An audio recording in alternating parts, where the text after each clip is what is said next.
నమస్తే.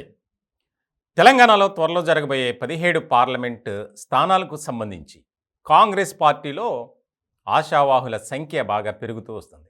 ఇప్పటికే మొదటి జాబితాలో 4 స్థానాలకు సంబంధించి ఆ అభ్యర్థులను ప్రకటించింది హైకమాండ్. ఇలాంటి సందర్భంలో కొన్ని నియోజకవర్గాలకు సంబంధించి విపరీతమైనటువంటి పోటీ ఉన్నటువంటి తరుణంలో అక్కడ ఎవరిని అభ్యర్థిగా ఖరారు చేయాలి అనే దాని మీద ఒక సమాలోచన చేస్తుంది హైకమాండ్. ఇప్పటికే ముఖ్యమంత్రి రేవంత్ రెడ్డితో పలు దఫాలుగా చర్చలు కూడా జరిపారు. అలాగే ఆయా నియోజకవర్గాల్లో ఉన్నటువంటి ముఖ్యమైనటువంటి నేతల అభిప్రాయాలు సేకరించింది హైకమాండ్. ఇటువంటి సందర్భంలో నాగర్ కర్నూల్ ఆ నియోజకవర్గానికి ఇద్దరి మధ్య తీవ్రమైనటువంటి పోటీ నెలకొంది. అది ఎస్సీ రిజర్వ్డ్కు సంబంధించింది. ఆ పార్టీలోని సీనియర్ నాయకులు మల్లు రవి అలాగే సంపత్ కుమార్ ఇద్దరు కూడా కాంగ్రెస్ పార్టీలో హేమాహేమీలుగా ఉన్నారు. వాస్తవానికి మల్లు రవికి ఆయనకు ఒక ఢిల్లీలో ఒక పదవి కూడా అప్పగించింది కాంగ్రెస్ పార్టీ. అయితే నేను ఎంపీగా పోటీ చేస్తాను తప్ప ఈ పదవి నాకు వద్దు అని చెప్పి ఆయన రాజీనామా కూడా చేసినటువంటి సందర్భం. అయితే రాజీనామాను ఇంకా ఆమోదించలేదు. కానీ ఈ ఇద్దరి మధ్య తీవ్రమైనటువంటి పోటీ నెలకొన్నటువంటి తరుణంలో ఎవరికి ఇవ్వాలి అనే దాని మీద మల్లగుల్లాలు పడుతున్నారు. చాలా కీలకమైనటువంటి పరిణామంగా ఇది తెలంగాణ రాజకీయాల్లో కాంగ్రెస్ పార్టీలో ముఖ్యంగా మారింది. ఇప్పటికే ఖమ్మం పార్లమెంటు స్థానానికి సంబంధించి రకరకాల ప్రయత్నాలు చేస్తున్నారు ముగ్గురు మంత్రుల కుటుంబ సభ్యులు. ఇటువంటి సందర్భంలో నాగర్ కర్నూల్ పార్లమెంటు స్థానానికి సంబంధించి సంపత్ కుమార్ హైకమాండ్కి ఒక లేఖ రాశారు సోనియా గాంధీకి.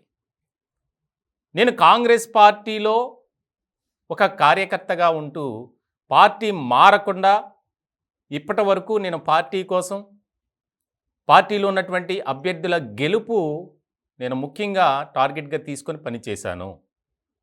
కాబట్టి నాకు ఒక్క అవకాశం ఇవ్వండి.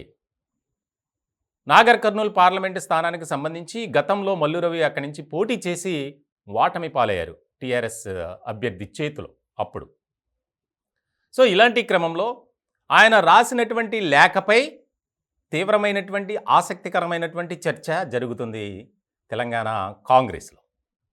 సంపత్ కుమార్ ఆయన కూడా చాలా సీనియర్ నాయకులు, ఏఐసిసిలో కీలకమైనటువంటి పదవిలో ఉన్నారు. మొన్న కూడా తెలంగాణ ఎన్నికల సమయంలో ఆయనపై పెట్టినటువంటి బాధ్యతను చాలా క్రమశిక్షణతో ఆయన నెరవేర్చారు.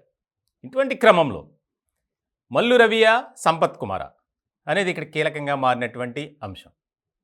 ఇప్పటికే ఖమ్మం పార్లమెంటు స్థానానికి సంబంధించి మల్లు రవి కుటుంబంలో అంటే మల్లు భట్టి విక్రమార్క భార్య నందిని ఆమె విశ్వ ప్రయత్నాలు చేస్తున్నారు. ఇలాంటి సందర్భంలో సంపత్ కుమార్కి ఇవ్వాలా మల్లు రవికి ఇవ్వాలా అనే దాని మీద ఒక రకమైనటువంటి ఏకాభిప్రాయానికి ఇంకా రాలా.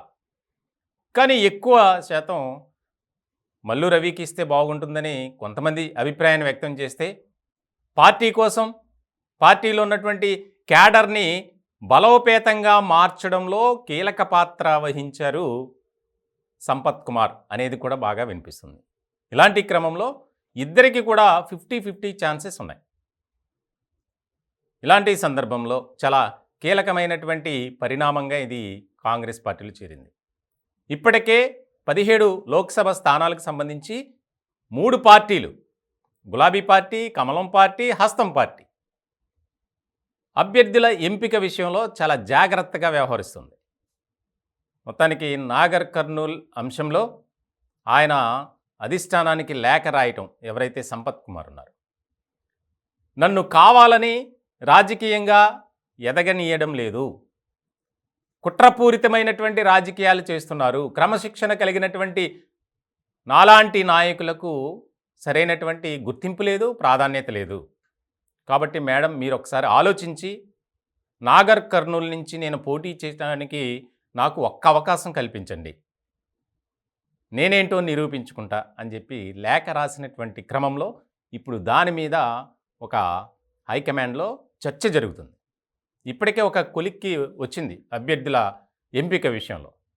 కానీ ఖమ్మం, ఇలా నాగర్ కర్నూలు అంశానికి సంబంధించి మిగిలిన 13 స్థానాలకు సంబంధించి అభ్యర్థులను ప్రకటించల.